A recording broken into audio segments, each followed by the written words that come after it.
Good morning, my friends. I hope you're having a beautiful Tuesday. Today, I was guided to speak about don't wait until you're ready.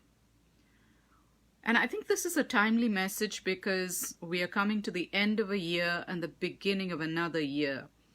This is the time when you are looking to set your intentions, you are looking to experience something better, something different, something more meaningful in the new year. So as you're setting your intentions and thinking about the life you wish to create for yourself in 2019, look back on 2018 and ask yourself a very important question. Were you waiting until you were ready to begin something? Were you waiting to be ready, to be in a state of readiness around finances, around a relationship, around your need to forgive, around being ready to start a business, being ready to invest in coaching, whatever that is for you? Were you waiting to be ready? So many of us make this mistake. We say, when I'm ready, I will begin this new exercise regime. When I'm a little less busy at work, then I can focus on spending more time reading or developing a new spiritual practice or attending the seminars that I really want to attend. We put our plans off until a future time, a time when we can be ready to begin something. But here's what I know from the way I have lived my life. You never really get to a place of complete readiness to begin anything. You just have to dive in instead of dipping your toes. When you dive in, the universe dives in with you. But as long as you are staying behind the lines and saying, when I get to a place of readiness, then I'll be ready to jump in. I'll be ready to try this. I'll be ready to commit to this. Then the universe can't really show you the next step. How do I know this? Because pretty much everything I've done in my life, I have just jumped in and done it without really knowing everything I needed to know about it. When it was time to start my business, I didn't know how to start a business. I didn't know everything about putting a business in place, but I knew my soul was calling to me. My soul was ready. My ego clearly wasn't. And that will be the case with you as well. You will feel a calling from inside of you that will pull you forward, that will make you think thoughts like, wow, my life would be so great if only I could do this. I really want to write this book. I really want to enroll in this dance class or learn a particular skill or go skydiving, whatever that is for you. Travel to Italy. But your ego will say, are you kidding me? You don't have the money, you don't have the time. Your friends are going to be laughing at you if you tell them your crazy plan.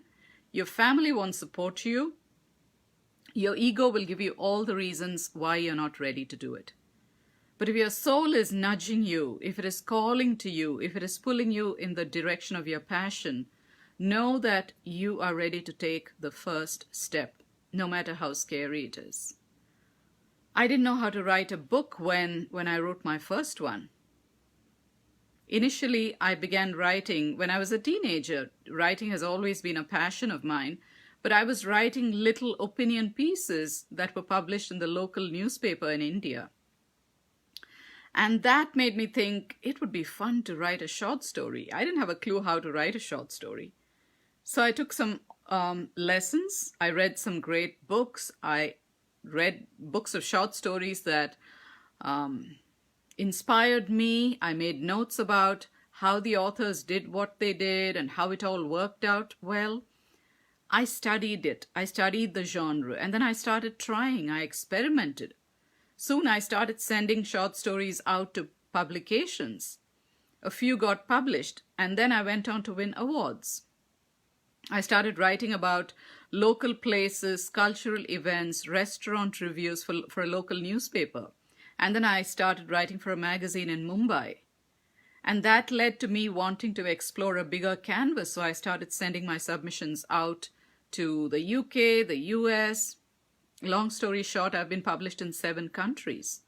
And then I wanted a bigger canvas. I wanted to write a book. Didn't have a clue how to write one. So one of the first things I did when we moved to the United States was I found myself a writing group. I took some novel writing courses online and I learned how to write. And now 4 books down the road, I can say I followed the calling of my soul. I wasn't ready to write a book, but you have to start somewhere. I wasn't ready to be a mother, I guess, when I became one. I just knew something in me said, oh, I want a baby. I want a baby. The calling was loud and clear. But you don't know how to be a mother until you become a mother. And that's pretty much the case with anything, whether it's starting a business, writing a book, committing to a relationship. I didn't know the first thing about starting a Facebook group, and I now have a Facebook group with 300 women in it. I just dove in. I got on a phone call with a friend of mine who had been running a group for a while, and I said, what are some of the first things I need to do? How do I create an image banner? How do I start the group? And I just went from there. I felt guided every step of the way. I kept asking my soul, what do I need to do next? And what do I need to do next? Kept following the calling of my soul. I learned from coaches and teachers who've been doing this for a living. This is how you show up for everything in life. Because the time is never right. The money is never right. The opportunities don't always line up all together. And that's because life is lived in the moment. Life is not lived in the future. So if you keep putting off your dreams and plans and hopes and passions for when you retire, when you have enough money, when you have the time, when your kids have gone off to college, the time will never come. And the big one, when I receive a sign. That's what so many people say, right? I haven't received a sign yet. When I receive the sign, I'll do it.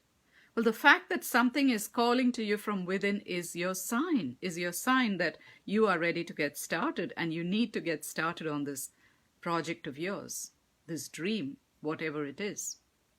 So that's what I felt called to share with you today. If you have a dream or a passion that is nudging you from within, post in the comments. Tell me what it is. What is the dream that you're dreaming of? And what's the first step you can take? No matter how scary it is, what is that first step you can take towards making your dream a reality?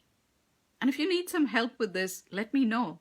I do this work all the time. I help clients go from dreaming and just thinking about what they want to do to actually getting it done. That is called life purpose work. You are here for a purpose. Your soul knows what it is, even though you don't. And your ego will try everything it can in its power to keep you from getting to it because your ego is scared. That's the small self.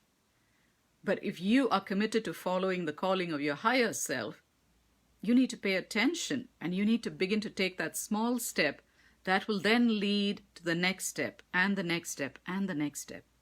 The universe is sort of like a GPS. Until you take the next right turn, the GPS can't tell you what comes next, what comes after that. The universe follows the same principle. Take the first step and then the second door will open up. Take that step and then the next sign will show up. This is how the universe works with us. It co-creates with us to give us the life of our dreams. So what's that dream for you? And what's the first step you can take today before the end of the year? If you do it before the end of the year, you're planting a very intentional seed for how you want to live 2019. So post that in the comments. I'd love to hear from you. All right, I'll be back next week with another little message, a tip, whatever I feel guided to share in the moment. See you later.